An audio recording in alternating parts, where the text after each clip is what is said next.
जबान के कड़वे हो सकते हैं, दिल के कड़वे नहीं। मैं इतना कहूं, हम जबान के कड़वे हो सकते हैं, दिल के कड़वे नहीं। हम उन लोगों में से नहीं है जो बोले तो बहुत मीठा, लेकिन दिल में नफरत रखे। बड़ी तेज चर्चा हमेशा यही होता है कि इस बारे में कहा जा रहा है कि कैंडिडेट कोई हो, वो है तो आजम खान के ही। अब मैं भी तो अब्दुल्ला आजम खान ही हूं। मैं भी तो अब्दुल्ला आजम खान ही हूं। अगर ऐसा कुछ है तो इसमें क्या बुराई है। यूपी तक में आपका स्वागत है और हम इस वक्त हैं रामपुर में। रामपुर में लोकसभा का उपचुनाव है और इस बार आजम खान ने अपने सबसे खासम खास उन्हें इस चुनाव में उतारा है। लेकिन हम इस वक्त बात कर रहे हैं अब्दुल्ला आजम से, जिन्हें एक तरीके की जिम्मेदारी है कि वो अपने कैंडिडेट को जिताएं। इस वक्त हम उनके साथ आजम रामपुर में हैं और हमारे साथ अब्दुल्ला आजम है। स्वागत है यूपी तक पर आपका। बहुत शुक्रिया। ये बताइए कि पहले ये बताइए कि चुनाव कैसा है, क्योंकि ये चुनाव आजम खान साहब खुद तो लड़ नहीं रहे, इस बार उन्होंने एक तरीके से अपना प्रत्याशी दिया है। मैं अपनी बात बताऊं, आजम साहब लोकसभा में पहली ही बार निर्वाचित होके गए थे, लेकिन अभी जो 2, 2.5, 3 महीने पहले विधानसभा चुनाव हुआ है उसमें वो रामपुर सदर सीट से विधायक बने, तो ये सीट खाली हुई।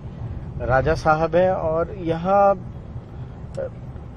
विधानसभा के चुनाव में एक मौके पर मैंने ये बात कही थी कि रामपुर हमारे परिवार जैसा है। यहाँ पर कौन है कौन नहीं है फर्क इस बात से नहीं पड़ता। लोग आजम साहब को देखते हैं, उन्हीं के लिए और उन्हीं के नाम पर वोट देते हैं।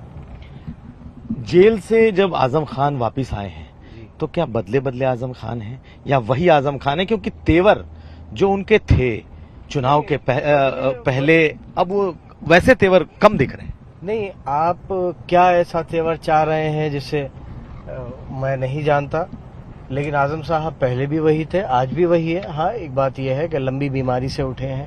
अभी गंगाराम में भी 2 सर्जरीज उनकी हुई हैं। थोड़ा सेहत में वक्त लगेगा, बेहतर होगी। वो आजम खां साहब पहले भी वही आजम खां थे, आज भी वही आजम खां है और हम दुआ करते हैं वो हमेशा वही आजम खां है। ये चुनाव कहा जा रहा है फिर से एक प्रेस्टीज का चुनाव है, इसमें साख दांव पर है। और जो मैं आपको बात बताऊं, प्रेस्टीज का चुनाव होना, ये सारी बातें ये मेरे ख्याल से कहने वाले कहें, लेकिन प्रेस्टीज तो हर किसी की होती है भाई, लड़ने वाले की भी इज्जत होती है, वो किसी भी पार्टी से हो। अगर जो भाजपा से भी लड़ रहा है उसकी भी प्रेस्टीज का इशू है, वो भी कोई हारने के लिए नहीं लड़ रहा। हम भी अगर लड़ रहे हैं, हमारे उम्मीदवार भी अगर लड़ रहे हैं तो वो भी जीतने के लिए लड़ रहा है, उनकी भी प्रेस्टीज है। तो अब देखते हैं जनता किसके साथ देती है। आज तक तो रामपुर वालों ने कभी ऐसा मौका नहीं आया कि सर झुकने दिया हो। अगर पोलिंग ठीक हुई और किसी तरीके की पोलिंग में रुकावट नहीं डाली गई तो आपको ही पता है कि बेहतर ही होगा, जीत आपकी होगी, आपका ये कहना है। लेकिन बड़ी तेज चर्चा हमेशा यही होता है कि इस बारे में कहा जा रहा है कि कैंडिडेट कोई हो, वो है तो आजम खान के ही। अब मैं भी तो अब्दुल्ला आजम खान ही हूं। मैं भी तो अब्दुल्ला आजम खान ही हूं। अगर ऐसा कुछ है तो इसमें क्या बुराई है। लोग अगर आजम साहब से मोहब्बत करते हैं तो इसमें क्या हर्ज है। वो पार्लियामेंट लड़े 19 में, 17 में लड़े। ये हिंदुस्तान के इतिहास में सिर्फ एक ही एग्जाम्पल है कि एक शख्स एक ही कॉन्स्टिट्यूएंसी से 10 बार एमएलए इलेक्ट हुआ, वहीं से लोकसभा जीता हो। ऐसा लोग 10 बार से ज्यादा भी चुनाव जीते हैं, लेकिन कॉन्स्टिट्यूएंसी बदल कर। आजम साहब एक ही जगह से अगर 10 बार जीते हैं तो कुछ तो होगा, कोई तो बात होगी। लेकिन जो आपके विपक्ष में जो उम्मीदवार हैं, घनश्याम सिंह लोधी जी, ये भी कहा जाता है कि ये भी आजम खान के बेहद करीबी रहे हैं। देखिए, हमारे उनसे जब तक संबंध थे तब तक संबंध थे, और ये भी सच है कि जब वो एमएलसी हुए थे तो उनका जिस तरीके से सिंबल आया था वो भी एक तारीख था कि बिल्कुल आखिरी मोमेंट पर हेलीकॉप्टर से सिंबल मंगाया गया था। वो प्रधानी का चुनाव हार गए थे, इसलिए दिल को ये तकलीफ थी कि उनके साथ नाइंसाफ़ी हुई है। और इसीलिए हमने तो देखिए जिस तरीके की तस्वीर पेश की जाती है रामपुर में, आजम खां साहब के लोगों में आपको हर मजहब, हर बिरादरी, हर कोई मिलेगा। ऐसे ही घनश्याम सिंह लोधी जी भी थे। और जब उनके एमएलसी होने की बात आई थी तो लास्ट मोमेंट पर हेलीकॉप्टर से टिकट आया था। हो सकता है लेकिन उनके दिल में कोई बात हुई हो या हमारी मोहब्बत में कोई कसर रह गई हो, या अक्सर ऐसा होता है सरकारें जाने के बाद लोगों के दिल की मोहब्बत कम हो जाती है। हमने उन्हें नहीं छोड़ा, उन्होंने हमें छोड़ा।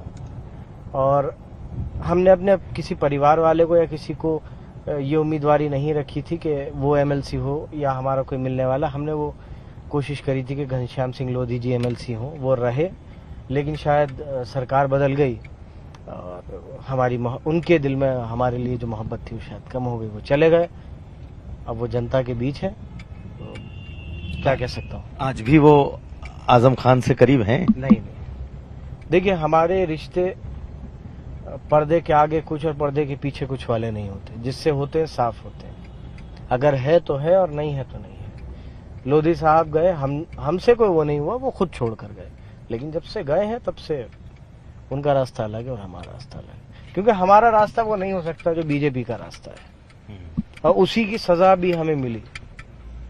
अगर हमारा रास्ता भी वो रास्ता हो जाता जो बीजेपी का रास्ता है तो शायद हमें वो सजा नहीं मिलती और हमें भी कहीं ना कहीं एक एस्केप वे जैसे बहुतों को मिला है हमें भी मिल जाता। आपने जब ये बात छेड़ी है तो मुझे आजम खान का वो बयान याद आ रहा है जब उन्होंने ये बात कही कि शायद मुझसे ये गलती हुई कि हमने भी रिश्ते जो है उस तरीके से नहीं बनाए जैसे रिश्ते रखने चाहिए थे और लोगों ने अपने रिश्ते रखे। सीधा इशारा कहीं और था कि मुलायम सिंह यादव सब कुछ नहीं। देखिए आप इशारा कहाँ था कहाँ नहीं था, बात कुछ कही जाए और बहुत सी चीजों के बहुत से मतलब निकाले जा सकते हैं। लेकिन मैं एक बात कह रहा हूं कि हमारे रिश्ते अगर नहीं है किसी से तो नहीं, ये सब जानते हैं। और होते तो वो दिखाई भी पड़ते। उसी बात का मैं जवाब दे रहा हूं कि लोधी साहब से जब तक रिश्ते थे, जब नहीं है तो नहीं है। और जिस दिन तक जिससे रिश्ते होते हैं डंके की चोट पर होते हैं, सामने होते हैं, दिल से होते हैं। किसी के साथ छल कपट फरेब धोखेबाजी न ये हमसे आती है और न ये हमसे होगी। एक बात और जो कहा यह जा रहा है, देखा यह जा रहा है कि जबान के कड़वे हो सकते हैं, दिल के कड़वे नहीं। मैं इतना कहूँ, हम जबान के कड़वे हो सकते हैं, दिल के कड़वे नहीं। हम उन लोगों में से नहीं है जो बोले तो बहुत मीठा लेकिन दिल में नफरत रखें। हम जो जबान पे हैं वही दिल में है। दिल में और ज्यादा मीठे हो सकते हैं लेकिन हमसे चालबाजी नहीं आती। तो अब आजम खान साहब अब जबान के भी मीठे हो रहे हैं क्या? पहले मैंने कहा आजम साहब जो कल थे वही आज है और वही कल भी रहेंगे। लेकिन वो कड़वी बात, देखिए अक्सर नीम कड़वा होता है लेकिन इलाज उसी से होता है। आजम साहब के ऊपर आप यही तो कहेंगे कि साहब बहुत से लोग बहुत सी बातें नहीं कह पाते, वो बहुत सी बातें साफ गोई से कह देते हैं। लेकिन इस बार आजम खान साहब के जिस तेवर की हम बात कर रहे हैं, पहले प्रधानमंत्री मोदी, गृह मंत्री अमित शाह, योगी आदित्यनाथ, इन सब के बारे में आजम साहब खूब बोलते थे लेकिन अब कम बोलते हैं। इस वक्त चुनाव जो रामपुर का उपचुनाव है उससे न तो सरकार किसी की बनेगी न किसी की सरकार गिरेगी, न बन रही है न गिर रही है। बिल्कुल ठीक। इस वक्त सवाल इस बात का है कि हम अपनी या इस पूरे जिले की कितनी मजबूत आवाज पार्लियामेंट में पहुंचा सकते हैं। और जहां पर अगर आपने देखा होगा सुना होगा, जहां कहीं पर भी पॉलिसी मैटर्स है जिस पर वो करना चाहिए वो कर रहे हैं। हो सकता है मीडिया कैमरा अभी तक वहां ना पहुंचा हो। मसलन अब कल परसों जो जिस तरीके का एक वो अग्निपथ वो हुआ उस पर सबने रिएक्ट किया। जो गलत है वो गलत है। लेकिन हम जब घूम रहे हैं इस रामपुर में तो जितनी चर्चा आपके और नवाब साहब के परिवार की हो रही है, जितनी बयानबाजियां नवाब खानदान को लेकर के हो रही होती तो बीजेपी के खिलाफ भी नहीं हो रही। मैं आपको एक बात बताऊं, ये भी मेहरबानी आप ही लोगों की है। अगर थोड़ा आप लोगों ने रेस्ट दे दें तो वो अपने बारे में आत्मचिंतन कर सकते हैं। उनको 3000 वोट आए थे, उनसे क्या मुकाबला। मतलब वार्ड मेंबर को इससे ज्यादा वोट आ जाते हैं। मैं आपको सच बात बता रहा हूं। मैं कह रहा हूं कि ये ऐसे लोग जो अपने आप को नवाब या बादशाह समझकर आम लोगों को अपना गुलाम समझते थे, इनके लिए भी ये मौका है कि ये अपने बारे में सोचें। और मेरे ख्याल से उन्हें थोड़ा दिन छोड़ देना चाहिए ताकि वो सोचें कि कहाँ उनसे गलती हुई है, शायद 3 के 5 हो जाए। यहाँ तक कि किन्नर जैसे भाषा का नहीं, का भी नहीं, जिक्र देखिए, हुआ, नहीं, और देखिए, उन्होंने एक तरीके से नहीं, खुलेआम आप- ऐलान कर दिया नहीं, कि वो भाजपा के भी साथ हो सकते हैं। नहीं, हाँ, उनका वो कांग्रेस ऐलान में का तो मुझे नहीं पता। हाँ। वो तो उन्होंने ऐलानिया, उनके जो बेटे साहब हैं वो मेरे खिलाफ इलेक्शन लड़े थे। पूरा जो स्वाटांडा की कांग्रेस है, पूरी बीजेपी और कांग्रेस मिलके अपना दल से वो आए थे, लेकिन ये आप लोगों की दुआएं हैं, इन लोगों का, यहाँ के लोगों का मोहब्बत है कि करीबन 65,000 वोट से मैं जीता। उनके पिताजी लड़े थे आजम साहब के खिलाफ, उनके पिताजी करीब आजम साहब से 1,27,000 वोट से हारे हैं। मतलब नोटा को भी शायद उनके पिताजी से ज्यादा वोट मिले हैं। अब वो जबान कुछ भी इस्तेमाल करें, कोई भी बदतमीजी करें, हो सकता है मीडिया में सुर्खियां बन जाए, लेकिन उनकी इस बात को कोई पसंद नहीं करता। वो इसलिए पसंद नहीं करता क्योंकि एक दौर वो था जब रामपुर नवाबों के नाम से जाना जाता था, और रामपुर का नवाब जब जाके किले के मैदान में किसी का हाथ उठवा दिया करता था तो वही एमपी एमएलए होता था। लेकिन उसके बाद वो 5 साल आप उन्हें देख नहीं सकते थे, आप उन्हें छू लेते थे तो वो सैनिटाइजर, मतलब हम लोग तो, आप भी हम भी, जब से कोविड का दौर आया उसके बाद से ही हमारी सोसाइटी में इतना कॉमन हुआ है सैनिटाइजर वगैरह। लेकिन ये वो लोग हैं जो करीबन कई सालों से ये इनका वो था कि अगर किसी ने इनसे हाथ मिला लिया तो इन्होंने उसी वक्त सैनिटाइजर से हाथ साफ कर लिया। जब जैसे इन्होंने हाथ साफ किया वैसे पब्लिक ने भी हाथ साफ कर लिया। एक बड़ी तेज चर्चा है कि, चर्चा क्या है, यूं कहे कि इस चुनाव में या चुनाव के पहले बीएसपी की तरफ से भी कोशिश हुई, मायावती ने कोई कैंडिडेट नहीं दिया, यहां तक कि कांग्रेस ने भी कोई कैंडिडेट नहीं दिया। तो आपको क्या लगता है कि अब मैं एक बात कहूं, मायावती जी का एक ट्वीट भी आया था और मैं शुक्रगुजार हूं उनका। और अगर किसी से बातचीत होती है या बातचीत रहती है तो इसमें हर्ज नहीं है कोई। ठीक है, हमारी सियासी अदावत किसी से हो सकती है, लेकिन किसी से कोई दुश्मनी नहीं है। जो हमारे साथ हुआ, भैंस चोरी से लेकर बकरी चोरी, वो एक पॉलिटिकल हेट्रेड का एजेंडा था। सियासत में मेरे ख्याल से इन सब चीजों की जगह नहीं होनी चाहिए। कांग्रेस ने अगर अपना उम्मीदवार नहीं उतारा, हो सकता है उनकी कोई स्ट्रेटेजी होगी, या उन्होंने भी ये सोचा होगा बेकार लड़ाए उन्हें, 3-4 हजार वोट बर्बादी होगा। और जहां तक मायावती जी का सवाल है, अगर उन्होंने ट्वीट किया था और अगर ऐसी उनकी सोच है तो मुझे खुशी है। और मैं तो बहुत छोटा सा आदमी हूँ, छोटा सा विधायक हूँ, एक मशवरा ही दूंगा सबको कि सब लोगों को मिलके देश के इस माहौल में जब नौजवान, किसान, हर कोई परेशान है, एक मजबूत फ्रंट बनाना चाहिए और मिलके लड़ना चाहिए। यानी कि आप इस वक्त एक बड़ी बात कह रहे हैं, वो ये कि एक बार फिर समाजवादी पार्टी, बसपा और तमाम लोगों को आना चाहिए। दिखाता हूँ, गाड़ी रोकिए। ये पुल देख रहे हैं आप? दिखाइए जरा, मैं अपने कैमरा पर्सन को कहूंगा, हालांकि ये पुल 7 साल से बन रहा है। एक सेकंड जी, ये पुल 7 साल से बन रहा है और मैं विधानसभा में इस मामले को उठा चुका। माननीय दिनेश शर्मा साहब जब डिप्टी सीएम थे, यहाँ के प्रभारी मंत्री थे, मैंने जिला योजना की बैठक में उनसे कहा था, ये बड़ी मुश्किल से बहुत कोर्ट कचहरी के धक्के खाकर यहाँ के लोकल लोगों ने ये इतना करवा पाए हैं उसे। ये इस तरीके के कच्चे पुल से गुजरना पड़ता है। सामने देखें आप, जब बरसात होती है तो ये पुल हटा दिया जाता है और ये लोग बहुत दूर से घूम के आते हैं। यहाँ पर एक पुल हुआ करता था जिसे 1980 में पीडब्ल्यूडी और राज्य सेतु निगम ने ये कह दिया था कि अब इस पे भारी वाहन नहीं गुजर सकते, ये कभी भी गिर सकता है। उसको समाजवादी पार्टी की सरकार में तोड़ा गया, बनाया गया, समाजवादी सरकार में उसके पिलर्स बन गए, लेकिन पिछले 7 सालों में ये पुल पूरा नहीं हुआ। ये सबका साथ है और यही सबका विकास है। ये तो आपने कह दिया कि ये सबका साथ और सबका विकास पर जो आपका सटायर है वो तो हमने देख लिया, लेकिन मैं फिर आपसे पूछ रहा हूं कि आपको फिर से लगता है कि ये वक्त की जरूरत है, मजबूरी है कि बसपा, सपा और तमाम दल एक हों, जिस तरीके से आपके चुनाव में एक दिखाई दे रहा है? नफरत के खिलाफ सबको एक होना चाहिए। देखिए, नफरत से नफरत खत्म नहीं होगी। कोई आपके पत्थर मारे और आप उसके पत्थर मारे, कोई आपके डंडा मारे आप उस, ये किसी मसले का हल नहीं। किसी न किसी को बाहें फैलाकर एक दूसरे के गले लगना पड़ेगा, तभी इन सब नफरतों का हल होगा। वरना इन नफरतों से सरकारें तो बन जाएंगी, कुछ लोग जेलों में ठूस दिए जाएंगे, कुछ लोगों के हाथ पैर तोड़ दिए जाएंगे, कुछ लोगों के घर गिरा दिए जाएंगे, कुछ लोग बर्बाद कर दिए जाएंगे, लेकिन उससे देश का नुकसान होगा।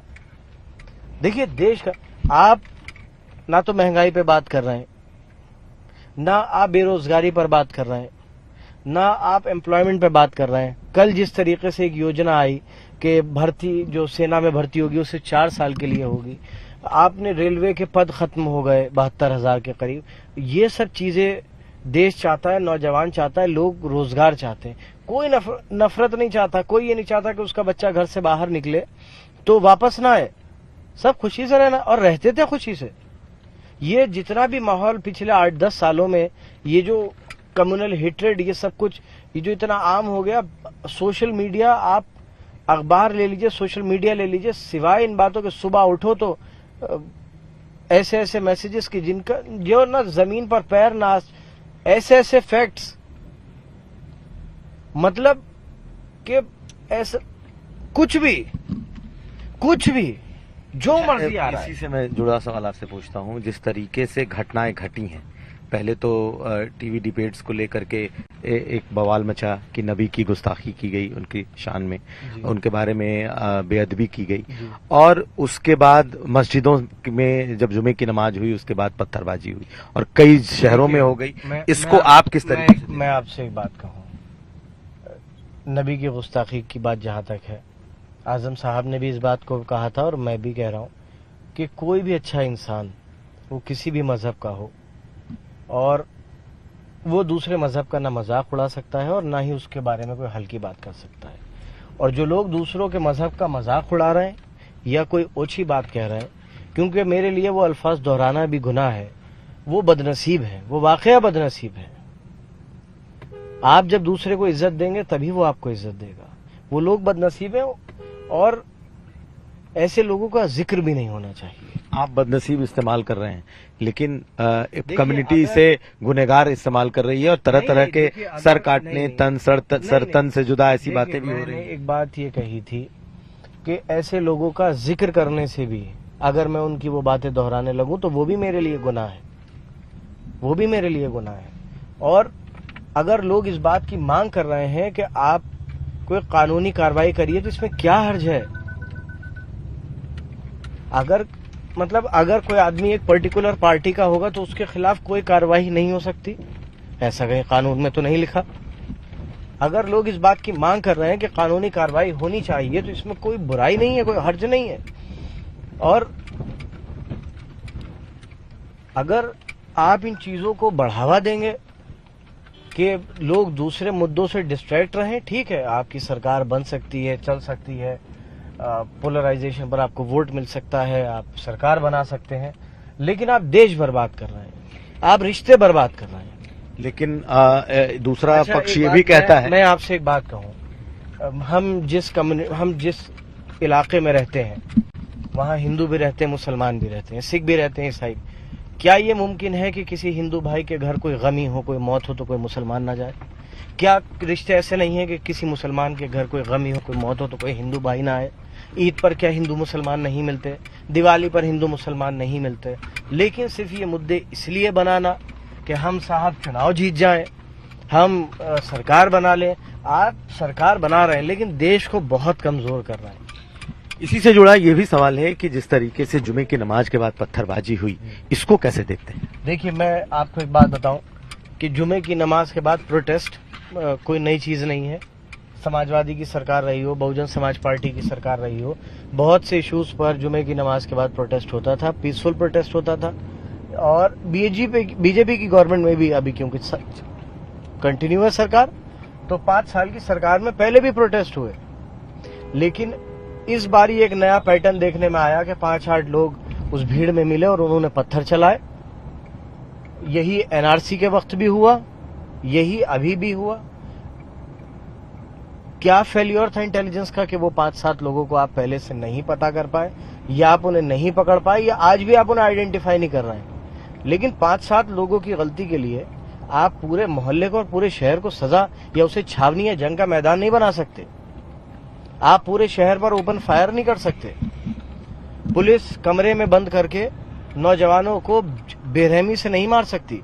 पुलिस का काम है कि वो अरेस्ट करे, एफआईआर लॉन्च करे, चार्जशीट करे, कोर्ट के सामने पेश करे, सजा देना कोर्ट का अधिकार है और यही हमारा जुडिशियल सिस्टम है। लेकिन आज तो ये कहा जा रहा है कि बहुत सख्त प्रशासन है और ये प्रशासन ऐसा है जिसकी बात बताऊं, अब हर किसी के बस की बात नहीं होती कि वो गरीब लोग, कमजोर लोग डर जाते हैं। क्या करें, वो क्या कर सकते हैं? एक आम आदमी क्या कर सकता है?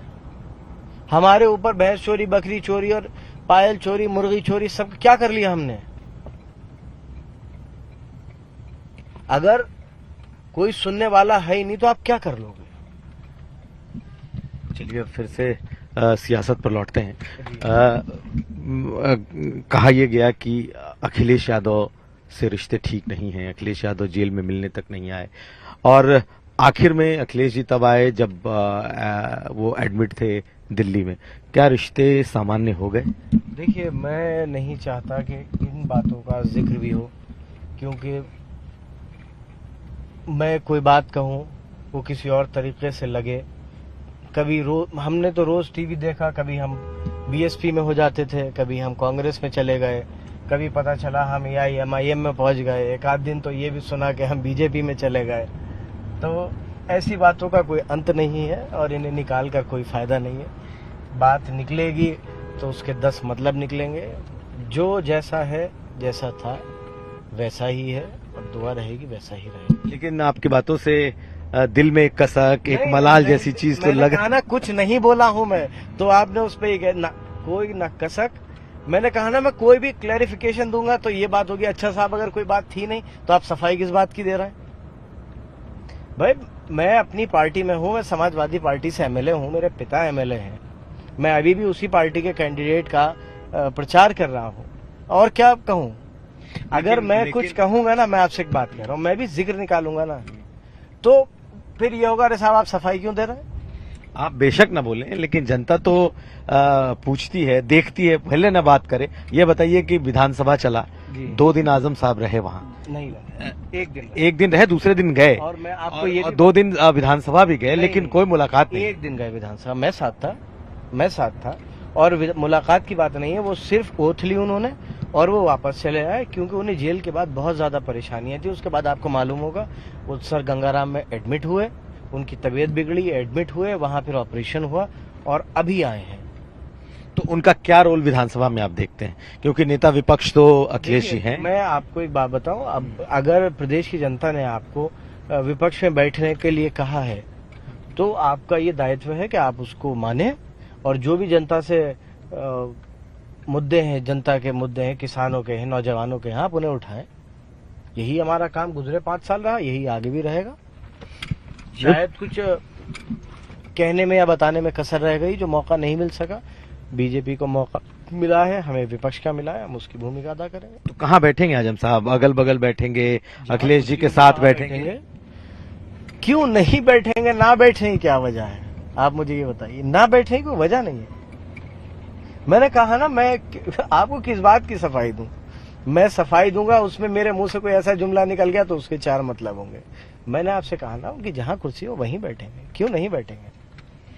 तो हम ये माने कि एक जोड़ी इस प्रदेश ने देखा मुलायम सिंह यादव और आजम खान की, तो एक जोड़ी क्या अखिलेश और अब्दुल्ला की जोड़ी नहीं हो सकती?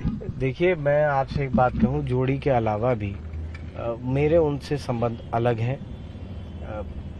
मैंने इस चीज को बार बार कहा भी है और जोड़ी के अलावा भी ये पूरा समाजवादी परिवार सब एक साथ है और वो रामपुर भी आए थे, उन्होंने अपने रिश्तों का भी यहाँ जिक्र किया था और जोड़ी है, रहे, ताल्लुक है, संबंध है, हमेशा रहे। लेकिन अब्दुल्ला साहब, ये बात इसलिए निकलती है क्योंकि कुछ वक्त पहले आपके ही लोगों ने यहाँ बाकायदा बहुत सारी बातें कही थी, फसाहत ने कही, बहुत तमाम तरह की बातें निकली। अली खां शानू कौन है? फसाहत अली खां शानू सिर्फ महज मीडिया पर भारी नहीं है। मैं आपको एक बात साफ कर दूं, शानू साहब के ऊपर करीबन 12-14 शायद 21 मुकदमे लिख दिए गए। वो जेल में थे, उनके पिता उनकी जमानत के लिए दौड़ते रहे और उनकी मौत हो गई। मालूम है आपको बात? और शानू साहब अपने पिता को आखिरी बार देख भी न सके, और आज वही शानू गुंडा एक्ट में जिला बदर है। कहना नहीं चाहिए कि उनकी वालदा कितनी बीमार है। क्या ऐसे आदमी का दिल नहीं दुखा हुआ होगा? और देखिए, आदमी अपने से शिकायत करता है, पराये से नहीं करता है। पराये को तो छोड़कर चला जाता है। तो शिकायत अपने से की जाती है। अगर शानू खान की कोई शिकायत थी तो एक अपने से थी। आदमी पराये से शिकायत नहीं करता, आदमी अपने से शिकायत करता है। और शानू साहब के साथ और पूरे रामपुर के साथ मैं कहूंगा, जिस बला का जुल्म हुआ है, जिस बला का जुल्म हुआ है, आप अगर सुन लेंगे तो रोंगटे खड़े हो जाएंगे आपके। कुछ बातें हमने आपके साथ पार्लियामेंट के दौरान की थी और आपने बहुत सारी बातें कही भी थी, दिखाई भी थी कि किस तरीके से आपके खिलाफ चीजें हुई हैं। इस चुनाव में क्या कुछ हालात बदले हैं या वही है? मतलब किस पहले से जिस बात की आप रामपुर की जहां तक आप बात कर रहे हैं, लोगों के सामने आज भी मुद्दे वही हैं, हर चीज वही कुछ है। और कोई ऐसा नहीं है कि बीजेपी की कोई बहुत बड़ी लैंडस्लाइड विक्ट्री हुई है। करीबन 100-150 सीट्स ऐसी थी जो बहुत नॉमिनल मार्जिन से हारी हैं। जो मुद्दे थे, हम आज भी उन मुद्दों पर हैं। लोगों के लिए, लोगों के बीच बीजेपी किन मुद्दों पर जीती है ये आपको भी मालूम है। चुनाव बहुत नहीं बदला है, और जैसा रामपुर का नतीजा 2022 के अभी 3 महीने पहले के चुनाव में रहा था, कमोपेश वैसा ही रहेगा।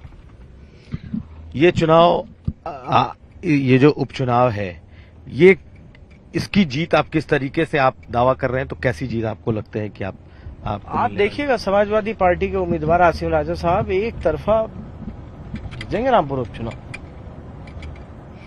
अच्छा, एक और चर्चा निकली थी, वो ये कि आजम साहब अपने परिवार से चुनाव लड़ाएंगे। क्या मैं आपसे मैं अर्ज करूं, बीच में जैसे मैंने आपको बताया कि रोज हम कभी बसपा में हो जाते थे, कभी भाजपा में हो जाते थे। बीच में जब यही वाकया हुआ तो ये कहा गया कि साहब वो परिवार के टिकट के लिए ये सब किया जा रहा है। निकली थी ये बात। लेकिन रामपुर में परिवार और बेपरिवार की कोई बात नहीं है। यहाँ सब कुछ परिवार है। राजा साहब भी परिवार का हिस्सा है और परिवार ही लड़ रहा है चुनाव। यूपी तक से बात करने के लिए अब्दुल्ला साहब आपका बहुत शुक्रिया। तो हमारे साथ थे अब्दुल्ला आजम, और हम इस वक्त रामपुर में हैं। रामपुर का जो इस वक्त चुनाव चल रहा है, उपचुनाव, उसमें जो कैंपेन है उसके दौरान हम मौजूद हैं और बेबाकी से अब्दुल्ला आजम ने अपनी बातें रखी। कुमार अभिषेक, रामपुर, यूपी तक।